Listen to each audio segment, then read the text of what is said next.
नमस्कार, आदाब, सत श्री अकाल। आरजे अरबी के इस YouTube चैनल पर आजकल हमारे राष्ट्र में, आजकल हमारे हिंदुस्तान में कुछ ऐसी घटनाएं हो रही है, उथल पुथल सी घटनाएं हो रही है जिसका कोई आकृति ही नहीं। अब ले लिया जाए 2020 खुद एक घटना है, क्योंकि इस साल में इतनी सारी घटनाएं हो रही है जिसकी उम्मीद कोई नहीं लगाया था। इसी बीच कोरोना वायरस आया, एक ऐसी महामारी जिसमें हमें पता नहीं कि हमारा नंबर कौन सा है। उसके बाद टिड्डों ने आक्रमण किया, और एक बात याद आ गया मुझे टिड्डों से कि एक ऐसे पत्रकार हैं जो अपनी बेशर्मी के उस अव्वल दर्जे के उस खाई में गिर चुके हैं कि इतना ज्यादा वो सोच सकते हैं, ये हम नहीं समझ सकते। ये जब आप उसकी बात सुनेंगे ना तो आप भी ये सोचेंगे कि ये बात आप क्यों नहीं सोचे। उसका नाम भी मैं बताऊंगा, उस रिपोर्टर का नाम भी बताऊंगा। वो क्या कहते हैं कि ये टिड्डे पाकिस्तानियों ने भेजे हिंदुस्तान पर आक्रमण करने के लिए। लो जी, अगर वो बंदा मेरे से मिला होता तो मैं कहता सर आप एक और बात बोल दो कि टिड्डों के पीठ पर AK-47 बांधकर इमरान खान ने भारत पर भेजा आक्रमण करने के लिए। इतना ज्यादा कोई कैसे सोच सकता है यार, जरा आप ही सोच लो। उसका नाम है अर्णव गोस्वामी।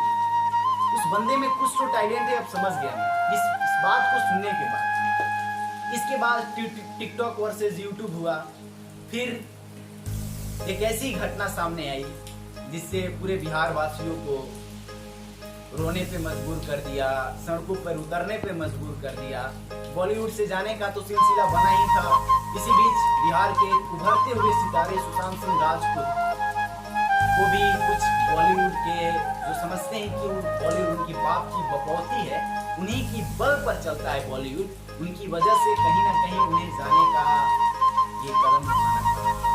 इस बीच हमारे राष्ट्र, हमारे देश के लिए एक ऐसी घटना उत्पन्न होती है जो हमारे राष्ट्र के उन सभी तमाम हिंदुस्तानियों को, जो सच्चे हिंदुस्तानी, जो अपने दिल में हिंदुस्तान रखते हैं और अपने सोल्जर से इश्क करते हैं, नहीं कि वो हिंदुस्तानी जो नेताओं के तलवे चाटते हैं, राजनीतिक दल के तलवे चाटते हैं।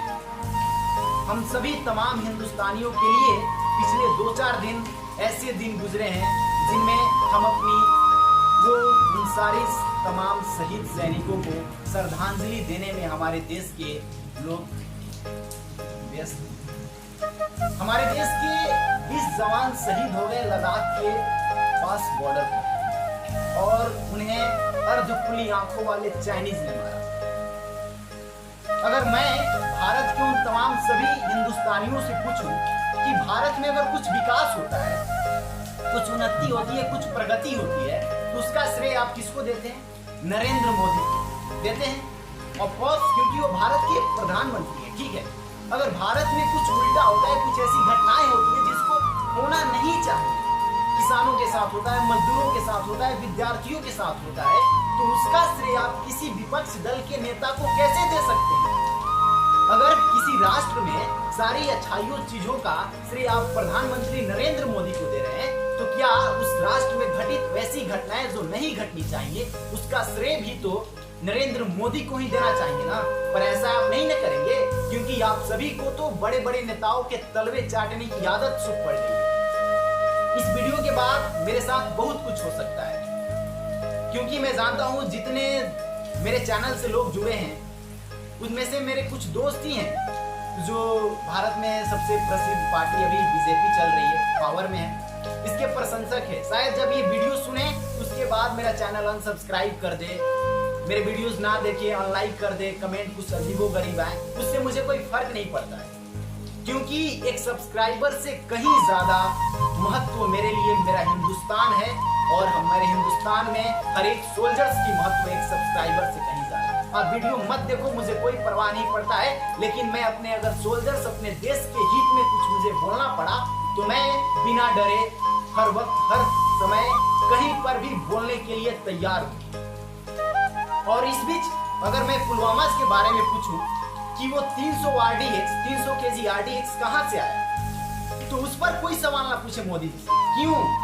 क्योंकि वो घटना एक प्रकार से एक चुनावी मुद्दा, चुनाव को अपने हाथ में करने वाली मुद्दा थी। तो आप बताइए, जिस रास्ते पर पुलवामा अटैक हुआ उस रास्ते से कोई ऐसी गाड़ी गुजरने की अनुमति नहीं है, फिर उस कार में 300 केजी RDX भर के वो आया कहां से? सोचने वाली बात है ना। फिर भी आप सोचेंगे नहीं ना, क्योंकि आप मोदी भक्त और नेताओं के तलवे चाटने में इतने ज्यादा गिर चुके हैं कि उसके आगे आप सभी को भारत के तमाम सैनिकों की शहादत नजर नहीं आ रही, मत नजर आए। क्योंकि मैंने कहा कि सच्चे हिंदुस्तानी और झूठे हिंदुस्तानी अब इस हिंदुस्तान में सम्मिलित हो चुके हैं। झूठे हिंदुस्तानी वो हैं जो नेताओं के तलवे चाट रहे हैं। वो जानते हैं कि ये गलत बात है, फिर भी उस बात का सपोर्ट कर रहे हैं। करिए, करते रहिए। अब लोग कह रहे हैं कि आप चाइनीज सामान का बहिष्कार करो, ये करो, वो करो। ठीक है, ये अच्छी बात है, क्योंकि चाणक्य कहते थे कि युद्ध जीतने के लिए बल जरूरी नहीं है, बुद्धि जरूरी है। कहीं ना कहीं अगर हम टिकटॉक अनइंस्टॉल करते हैं तो चीनियों के दिमाग में एक छोटा सा वार होगा, दिमाग से दिमाग के ऊपर, वो डिप्रेस हो सकता है। लेकिन आप बताओ, आप बोल रहे हो कि अपने घर से जो मेड इन चाइना उसे फेंको बाहर। कैसे फेंके यार? उससे हम लोगों ने पैसे लगाकर खरीदे हैं, आपने तो मिलाइए। मोदी जी से मेरा सवाल है, आप बताइए कि आपके शोरूम में भारत के किन किन दुकानों पर मेड इन इंडिया का आपने सामान पहुंचाया है? सिर्फ मेड इन इंडिया का लोगो बनाने से कुछ नहीं होता है। हम बखूबी फेंक देंगे सामाने, लेकिन आप पहले मेड इन इंडिया का सामान बनवाओ यार। और बात रही कि हम टिकटॉक और इन सामानों का बहिष्कार करके चीनियों को जवाब दे दे कि ये जरूरी नहीं है, क्योंकि उन लोगों ने जिस हद से हद तक गिर के भारतीय सैनिक को मारा है, उस तरीके से अगर उनको जवाब नहीं मिला तो फिर से वो ऐसा काम करने के लिए कोशिश कर सकते हैं। लेकिन कुछ लोग जो हमारे देश के सैनिक मरते हैं, उन पर भी राजनीति होता है। उन्हें क्या पता वो सैनिक मरा कि मरा, वो सैनिक शहीद हुआ तो उनके घर में क्या गुजरी होगी। वो कहते हैं ना कि प्यार भी भरपूर गया, मांग का सिंदूर गया। प्यार भी भरपूर गया, मांग का सिंदूर गया, निहालों की लंगोटियां चली गई, छोटी छोटी बेटियों की चोटियां चली गई। अरे साहब, आपके लिए तो एक आदमी मरा है, हमारे घर की तो रोटियां चली गई। तो इस वीडियो को एक नज्म के रूप में मैं समापन करता हूं और मैं कहना चाहता हूं तमाम हिंदुस्तानियों से कि प्लीज आप सभी नेताओं के बहकावे में ना आए, क्योंकि उन्हें चुनाव जीतना है। उसके बाद आप कौन हैं, कहां के हैं, कोई फर्क नहीं पड़ता। इसलिए आप अपने देशवासियों के लिए, अपने सोल्जर्स के लिए, अपने देश में रह रहे मजदूरों के लिए, किसानों के लिए जो करना है वो करें, बगैर नेताओं के। तो अगर एक हम सैनिक को अंतिम क्षणों में, एक सैनिक क्या लिख सकता है, एक छोटी सी नज्म है, उसी के साथ मैं इस वीडियो का समापन करता हूं। तो आइए उस नज्म से आप सभी को रूबरू कराता हूं मैं। तो नज्म कुछ ऐसी है कि सरहद पर जब गोली खाके टूट जाए मेरी सांसें, भेज देना मुझे मेरी बूढ़ी माँ को।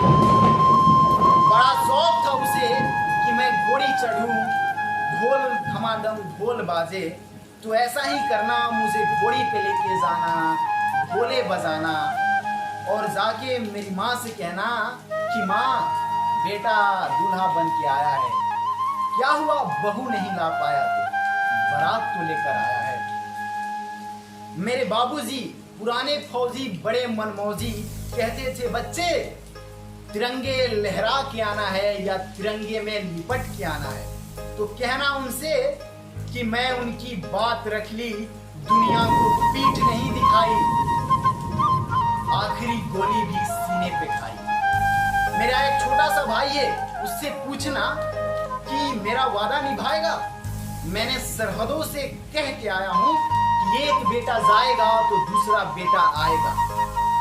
मेरी एक छोटी सी बहन है, उससे कहना कि मुझे याद था उसका तोहफा, लेकिन अजीब इत्तेफाक हुआ ना, राखी से पहले भाई ही राख हो गया।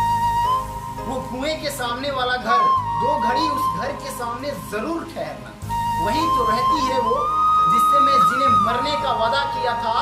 उससे कहना कि भारत माँ के साथ वादा निभाने से तुम्हारा, भारत माँ के साथ निभाने से तुम्हारा साथ छूट गया, एक वादे के लिए दूसरा वादा टूट गया। बस एक आखिरी गुजारिश है, मेरी आखिरी ख्वाहिश है कि तुम मेरी मौत का मातम ना मनाना। मैं खुद से शहादत चाही है, मैंने खुद से शहादत चाही है, मैं जीता हूँ मरने के लिए, मेरा नाम सिपाही। तो ये था एक छोटा सा नज्म जो कि एक सैनिक अपने अंतिम क्षणों में लिख सकता है। तो चलिए आप सभी से विदा लेते हैं और उन सभी शहीद जवानों को, शहीद इंडियन सोल्जर्स को आरजेआरबी चाहता है आप मेरे साथ मिलके कम से कम उन शहीद सरदार, उन शहीद